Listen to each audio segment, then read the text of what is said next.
Hi guys, ৰাতিপুৱা উঠিয়ে মনটো বেয়া লাগি গ'ল কাৰণ ভিডিঅ' কৰিবলৈ লওঁতে ভিডিঅ' ষ্টেণ্ডৰ তলৰ যিটো ষ্টেণ্ডৰ ঠাইডাল থাকে সেইডাল ভাঙি থাকে, যাৰ পিছতে মনটো বহুত বেয়া লাগি গৈছিল। তাৰপিছতে ভাবিলোঁ যে মন বেয়া কৰিলোঁ কি হ'ব। তাৰপিছতে মনলৈ আহিল যে এমচিলেৰে ইয়াক ঠিক কৰিব পৰা যাব। তাৰপিছতে দোকানৰ পৰা এটা 10 টকীয়া এমচিল লৈ আহিলোঁ আৰু তাৰপিছতে ভিতৰত থকা যিটো দুটা পেজ থাকে সেইটো ভালদৰে মিলাই ল'ম, কাৰণ যেতিয়ালৈকে পূৰা ভালদৰে ব্লেক হৈ নাযায় তেতিয়ালৈকে ৰেডি নহ'ব লগাবলৈ।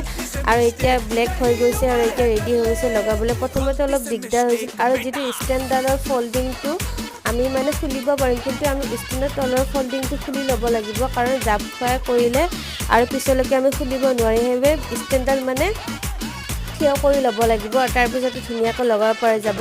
প্ৰথমতে দিগদাৰ হৈছিল, পিছত কিন্তু ভালদৰে লগাই ল'লোঁ। তাৰপিছতে শুকাবলৈ দিলোঁ। তাৰপিছতে এয়াই হৈছে ধুনীয়া ৰিজাল্ট আৰু এতিয়া ভালদৰে শুকাই গ'ল। তাৰপিছতে ওপৰত মই ৰঙা টেপেৰে